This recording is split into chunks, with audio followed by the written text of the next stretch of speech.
প্রিয় দর্শকবৃন্দ, পৃথিবীর ইতিহাসে এমন এক রাজা ছিল যে নিজেকে খোদা দাবি করত। এমনকি সে মনে করেছিল আল্লাহকে হত্যা করাও তার পক্ষে সম্ভব। হ্যাঁ, সেই অহংকারী রাজা নমরুদ। কিন্তু জানেন কি, তার পরিণতি হয়েছিল এমনভাবে যা শুনলে আজও মানুষের শরীর কেঁপে ওঠে। পুরো ঘটনাটি জানতেই ভিডিওটি শেষ পর্যন্ত দেখুন। মানবজাতির ইতিহাসে অহংকার ও দম্ভের সবচেয়ে ভয়ঙ্কর উদাহরণগুলোর একটি হল বাদশাহ নমরুদ। সে শুধু রাজা ছিল না, নিজেকে রব দাবি করত। তার শাসন, ক্ষমতা ও সম্পদ তাকে এমন অন্ধকারে ঠেলে দিয়েছিল যে সে নিজের সৃষ্টিকর্তার সাথেই যুদ্ধ করতে চেয়েছিল। একদিন আল্লাহ তাআলা হযরত ইব্রাহিম আলাইহিসসালামকে নির্দেশ দিলেন, হে ইব্রাহিম, তুমি নমরুদকে আমার পথে আহ্বান করো। আল্লাহর নির্দেশ পেয়ে ইব্রাহিম আলাইহিসসালাম নমরুদের দরবারে হাজির হলেন। তিনি বললেন, হে নমরুদ, তুমি এক আল্লাহর ওপর ঈমান আনো, বলো লা ইলাহা ইল্লাল্লাহ ইব্রাহিম খলিলুল্লাহ। কিন্তু অহংকারী নমরুদ হাসল, ইব্রাহিম, তোমার আল্লাহর প্রয়োজন আমার নেই, আমি নিজেই একজন রব, আর অল্প দিনের মধ্যেই আমি তোমার আল্লাহকে হত্যা করব। নাউজুবিল্লাহ। ইব্রাহিম আলাইহিসসালাম বললেন, তুমি আল্লাহকে কোথায় পাবে? নমরুদ জবাব দিল, সে ব্যবস্থা আমি করব। নমরুদ রাত দিন চিন্তা করতে লাগলো কিভাবে আল্লাহকে হত্যা করা যায়। ঠিক সেই সময় শয়তান ইবলিস তার কাছে এসে ফিসফিস করে একটি দুষ্ট আইডিয়া দিল। 4টি বিশাল আকারের শকুন পালো, তাদের দিয়ে তোমাকে আকাশে উঠিয়ে দেব, সেখান থেকে তুমি তোমার আল্লাহকে খুঁজে পাবে। নমরুদ শয়তানের কথাই রাজি হয়ে গেল। সে বিশাল আকার 4টি শকুনকে বিশেষ খাবার দিয়ে বড় করতে লাগলো। কয়েক মাসে তারা প্রচুর শক্তিশালী হয়ে উঠল। তারপর নমরুদ একটি 4 পায়ে চৌকি বানালো। চৌকির 4 পায়ে 4টি শকুনকে বেঁধে তার চোখের সামনে উঁচুতে 4টি মাংসের টুকরো ঝুলিয়ে দিল। তার আগেই শকুনগুলোকে 2 দিন ক্ষুধার্ত রাখা হয়েছিল। শকুনগুলো মাংসের দিকে ঝাঁপাতে চাইল, আর তাতেই চৌকিটি আকাশের দিকে উঠতে লাগলো। নমরুদ তার সাথে একজন সঙ্গী ও তীর ধনুক নিয়ে চৌকির ওপর বসে উড়তে লাগলো, আল্লাহকে হত্যা করার দুরাশা নিয়ে। অনেক উপরে উঠে যাওয়ার পর পৃথিবীর দৃশ্য চোখে দেখা বন্ধ হয়ে গেল। নমরুদ মনে করলো এবার নিশ্চয়ই আল্লাহকে পাওয়া যাবে। সে তীর ধনুক তাক করলো আকাশের দিকে। সঙ্গীটি ভয়ে বলল, মহারাজ, আপনি কাকে লক্ষ্য করে তীর ছুঁড়তে যাচ্ছেন? নমরুদ অহংকারে বলল, ইব্রাহিমের খোদাকে হত্যা করতে যাচ্ছি। সঙ্গী বলল, মহারাজ, আল্লাহকে কেউ হত্যা করতে পারে? তিনি সীমাহীন, নিরাকার, সর্বশক্তিমান। এই কথা শুনে নমরুদ ক্ষিপ্ত হয়ে তাকে চৌকি থেকে ফেলে দিল।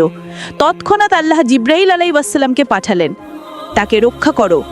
জিব্রাইল আলাইহিসসালাম তাকে নিরাপদে পৌঁছে দিলেন। নমরুদ তীরের সাথে শক্ত সুতা বেঁধে আকাশের দিকে ছোড়া শুরু করলো, যাতে তীরগুলো হারিয়ে না যায়। আল্লাহ জিব্রাইল আলাইহিসসালামকে বললেন, আমার শত্রুকেও আমি নিরাশ করি না, তার ইচ্ছা পূরণ করো। জিব্রাইল আলাইহিসসালাম কয়েকটি তীরের ফলায় সামান্য রক্ত মেখে ফিরে আসার সময় সেগুলো নমরুদের সামনে ফেলে দিলেন। তা দেখে নমরুদ উল্লাসিত। সে ভাবল, আমি আল্লাহকে হত্যা করেছি। নাউজুবিল্লাহ। শয়তান আবার এসে বলল, এবার নিচে নামো, মাংসের টুকরোগুলো নিচে ঝুলিয়ে দাও, শকুনগুলো নিচে নামবে। শকুনগুলো মাংসের লোভে নিচে নামতে লাগলো। এভাবেই নমরুদ জমিনে নেমে এলো। প্রিয় দর্শকবৃন্দ, যদি গল্পটি এখন পর্যন্ত ভালো লাগে তাহলে আমাদের রামুর খবর ইউটিউব চ্যানেলটিকে সাবস্ক্রাইব করুন, লাইক দিন এবং শেয়ার করতে ভুলবেন না। আপনাদের সমর্থনই আমাদের নতুন নতুন ইসলামিক ভিডিও তৈরি করতে উৎসাহ দেয়। নমরুদ দরবারে ফিরে হযরত ইব্রাহিম আলাইহিসসালামকে ডেকে বলল, হে ইব্রাহিম, তোমার আল্লাহকে আমি হত্যা করে এসেছি, দেখো এই তীরের রক্ত। ইব্রাহিম আলাইহিসসালাম বললেন, ওহে নির্বোধ, আল্লাহকে কেউ স্পর্শও করতে পারে না, হত্যা তো দূরের কথা, তিনি নিরাকার, সর্বশক্তিমান। নমরুদ রাগে বলল, তাহলে আমি তোমার আল্লাহর সাথে যুদ্ধ করব, 3 দিনের মধ্যে তাকে তার সৈন্য নিয়ে মাঠে আসতে বলো। ইব্রাহিম আলাইহিসসালাম বললেন, আল্লাহর সৈন্য অসংখ্য, তারা সব সময় প্রস্তুত। নমরুদ যার দিকে বার্তা পাঠালো। হাজার হাজার সৈন্য, অশ্বারোহী বাহিনী এবং মিত্র রাজ্যগুলোর রাজারা বিপুল সৈন্য নিয়ে বাবেল নগরে এসে জড়ো হলো। যুদ্ধের বাদ্যযন্ত্র বাজতে লাগলো, ধুলোয় আকাশ ঢেকে গেল সৈন্যদের পদচারণায়। এই দৃশ্য দেখে ইব্রাহিম আলাইহিসসালাম আল্লাহর কাছে প্রার্থনা করলেন, হে আল্লাহ, নমরুদের অহংকার সীমাহীন, তাকে শিক্ষা না দিলে মানুষ বিভ্রান্ত হয়ে যাবে। আল্লাহ তার দোয়া কবুল করলেন। জিব্রাইল আলাইহিসসালাম এসে বললেন, হে আল্লাহর নবী, চিন্তার কারণ নেই, আল্লাহ শীঘ্রই নমরুদকে ধ্বংস করবেন। ইব্রাহিম আলাইহিসসালাম নমরুদের কাছে গেলেন শেষবারের মতো। তিনি বললেন, হে নমরুদ, তুমি কার সাথে যুদ্ধ করতে যাচ্ছ তা ভেবে দেখো। তুমি যিনি তোমার রিজিকদাতা, সৃষ্টিকর্তা, তার সাথেই যুদ্ধের দাম্ভিকতা দেখাচ্ছ। কিন্তু নমরুদ গর্জে উঠল, ইব্রাহিম, আমাকে ভয় দেখিয়ে লাভ নেই, আমি নিশ্চয়ই যুদ্ধ করব। ইব্রাহিম আলাইহিসসালাম দুঃখ ভরা কণ্ঠে বললেন, হে আমার রব, নমরুদ তোমাকে দুর্বল মনে করে, তাকে শিক্ষা দেওয়ার জন্য একটি ক্ষুদ্র শক্তিই যথেষ্ট। আল্লাহ জিজ্ঞেস করলেন, কি ধরনের সৈন্য পাঠাবো? ইব্রাহিম আলাইহিসসালাম বললেন, হে আল্লাহ, তাকে ক্ষুদ্র মশা দ্বারা ধ্বংস করুন। আল্লাহ বললেন, তাই হবে। কিছুক্ষণ পর পূর্ব আকাশে দেখা দিল এক ঘন কালো মেঘ। সৈন্যরা ভাবল বৃষ্টি হবে, কিন্তু মুহূর্ত পর তারা শুনল ভয়ঙ্কর গুনগুন শব্দ। মশার দল, লক্ষ কোটি মশা আকাশ ঢেকে ফেলল। ইব্রাহিম আলাইহিসসালাম বললেন, দেখো, এরা আল্লাহর সৈন্য। মশার দল সৈন্যদের উপর ঝাঁপিয়ে পড়ল। তাদের দেহ, মুখ, চোখ, নাক কোথাও রেহাই নেই। একজন সৈনিকের শরীরে হাজার হাজার মশা কামড়াতে লাগলো। তারা অস্ত্র ফেলে দৌড়াতে লাগলো।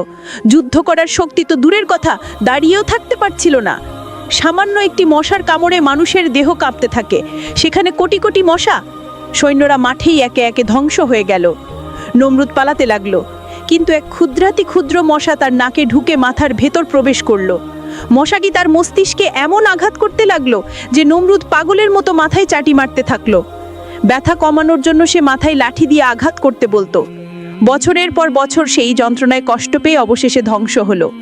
মানব ইতিহাস দেখল, এক সাম্রাজ্য, এক অহংকারী রাজাকে আল্লাহ মাত্র একটি মশা দিয়ে ধ্বংস করে দিলেন।